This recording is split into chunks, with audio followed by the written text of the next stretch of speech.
trempe des mains, c'est fou, hein, je sais pas ce qui m'arrive. Ah mais si, je sais ce qui m'arrive. C'est que demain, François Bayrou, notre grand François Bayrou, il va déclamer son discours de politique intérieure à l'Assemblée nationale. Et on va enfin connaître les surprises que nous réserve notre nouveau Premier ministre. Attends, je suis le seul là que ça hype de ouf. Moi je suis fan de François Bayrou les gars, moi j'attends énormément de ce discours. Bon, on en reparlera peut-être mercredi de tout ça, mais en attendant, aujourd'hui, on va faire le point ensemble sur la tension diplomatique qui se renforce entre l'État français et l'État algérien. Mais avant ça, on va parler d'une ville européenne qui devient un laboratoire du contrôle de masse. C'est parti pour votre actu réfractaire du jour. Allez, on part à Londres, la capitale anglaise, une ville où la reconnaissance faciale devient omniprésente. Bon, en vrai, ça fait des décennies là-bas que tu as des caméras de surveillance qui sont installées partout. Pour te dire, il y a une caméra pour 10 habitants. C'est un taux supérieur à toutes les autres villes, excepté en Chine où c'est encore plus fort. Et ce réseau de caméras de surveillance qui s'est fait pendant des décennies, il se transforme petit à petit en un réseau de reconnaissance faciale organisé par le privé au profit du privé. Le journal Le Monde a fait un très bel article là-dessus qui donne par exemple genre des supermarchés qui sont équipés de cette nouvelle technologie avec des caméras chinoises. C'est installé par une entreprise qui s'appelle FaceWatch. Ces caméras analysent chaque visage qui rentre dans le magasin, les comparent à leurs données biométriques dans leur base de données, et puis si le client il match avec un client qui a déjà rencontré un problème avant, l'employé est notifié et il peut interdire l'accès au magasin au client. Et moi au début je pensais que c'était genre un fichage de la police, mais en fait pas du tout. C'est un fichage totalement privé qui a été mis en place par FaceWatch. En fait la boîte elle enregistre les données biométriques de ceux qui ont causé un problème dans le passé et qui ont été filmés par leurs propres caméras dans plusieurs magasins. Ce qui fait que les petits vols, mais même les engueulades, c'est répertorié dans leur base de données et ça notifie l'employé quand il rentre dans le magasin. Et ça marche aussi pour ceux qui sont addicts aux drogues, y compris à l'alcool, mais aussi les SDF, bref, à tous ceux que FaceWatch qualifie eux-mêmes de personnes indésirables qu'il faut maintenir à distance. C'est utilisé par les enseignes de grande distribution, par les casinos ou encore par les entrepôts pour reconnaître ceux qui sont accusés d'avoir volé les centres logistiques. Certaines écoles utilisent même ces caméras pour, payer les repas à la cantine, tu vois. Genre, ça détecte le gamin si lui, il a de l'argent ou pas. Non, parce que t'imagines, avant, les gamins, ils arrivaient à contourner le système et à manger gratuitement. C'est quand même terrible de faire ça. Putain, vraiment, c'est n'importe quoi. Parce qu'avant, quand on était pauvre, on pouvait quand même un peu se débrouiller pour essayer de choper des trucs. Là, ça devient compliqué. La banque Barclays, elle, l'utilise, cette technologie, pour surveiller, espionner le mouvement de ses employés, pour être sûr qu'ils soient bien là et qu'il n'y a pas d'absence prolongée, que tout va bien et qu'ils respectent bien les ordres du patron. Et pareil pour les boîtes de nuit, où ils vont comparer les bases de données qu'ils ont avec ce qui est affiché sur la carte d'identité et avec la tête du gars, pour être sûr que le gars a bien 18 ans et qu'il n'a pas été fiché dans une autre boîte de nuit comme quelqu'un de violent ou je sais pas trop quoi. Sachant qu'encore une fois, ça peut être tout et n'importe quoi. Pareil dans les théâtres, et pareil dans les concerts, et pareil un petit peu partout en fait. Chaque moment de la vie sociale va dépendre de oui ou non est-ce qu'une entreprise privée t'interdit ou pas l'accès. Et ça a été rendu possible grâce au Brexit, puisque dans l'Union Européenne, tu as une législation un peu plus stricte dans le domaine. Globalement, en Grande-Bretagne, les entreprises privées font ce qu'elles veulent avec ces images. Bien sûr, ces entreprises justifient leur technologie en disant que grâce à elles, le vol à l'étalage est beaucoup moins nombreux. Alors beaucoup moins nombreux dans les entreprises où elles sont implantées.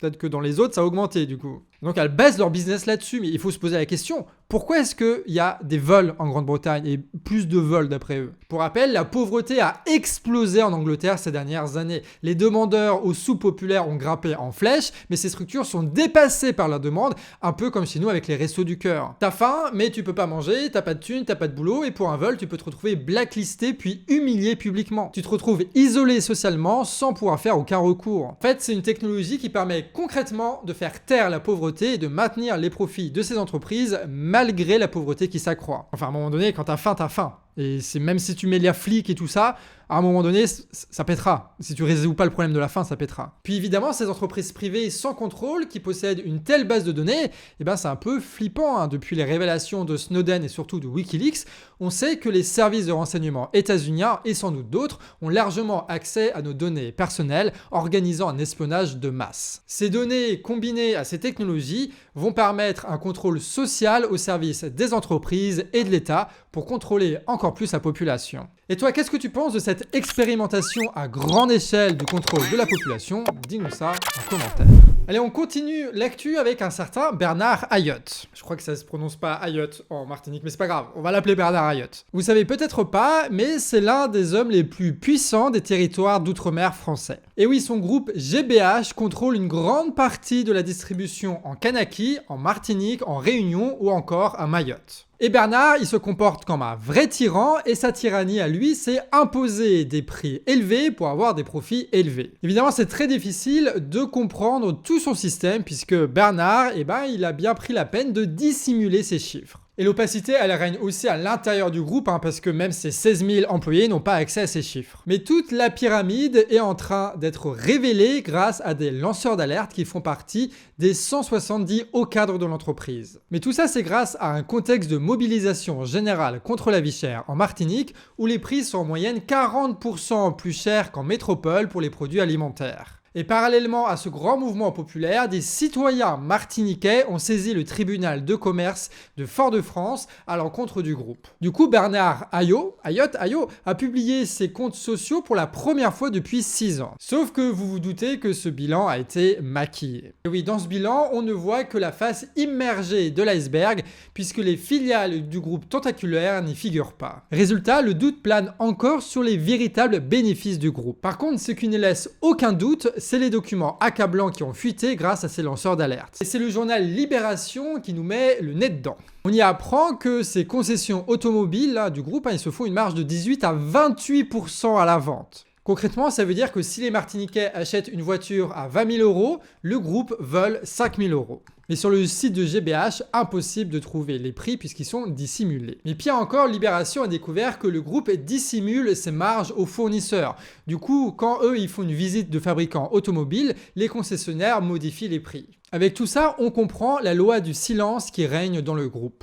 Sauf que cette loi, elle vient d'être brisée. Et des cadres ont commencé à raconter la complicité avec d'autres sociétés de distribution. Par exemple, lors des réunions avec les autres grands groupes qui contrôlent l'économie en Martinique, par exemple, tout est partagé, le chiffre d'affaires, les marges, la rentabilité. Et ensuite, une fois qu'ils sont tous mis d'accord, ils se partagent le marché et se mettent d'accord sur des prix à imposer. Et ça, c'est simplement illégal, puisque plusieurs entreprises se mettent d'accord pour contrôler les prix. C'est ce qu'on appelle un cartel. Mais c'est pas étonnant parce que Ayotte, comme quasi tout le reste du cartel, c'est entièrement composé de ce qu'on appelle les béquets. En fait, les béquets, ce sont les descendants des colons esclavagistes. Monsieur Ayotte est un béquet. C'est facile à mener des ouvriers noirs? Oui. Le noir, c'est comme un enfant. Il faut être juste. On en obtient ce qu'on veut. Vous êtes un béquet. Qu'est-ce qu'un béquet? C'est ce qu'il y a de mieux.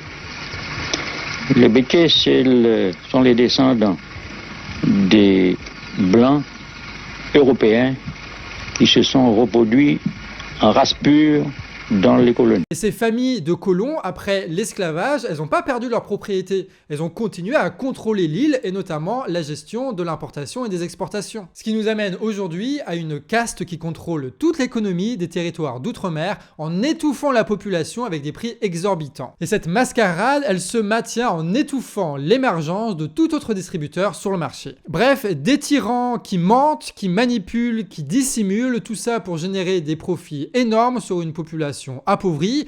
Évidemment, la fin de l'histoire, ce sera quoi? Ce sera des mouvements sociaux contre ces béquets-là, contre ces cartels capitalistes-là qui contrôlent tout et qui ne rendent compte à personne. Et on termine là-dessus cette actu réfractaire, votre quotidienne d'information critique totalement indépendante qui ne fait pas que répéter ce qui est dit à la télévision. On a géré l'écriture avec Nico ce matin et c'était Monteur Décolonial au montage.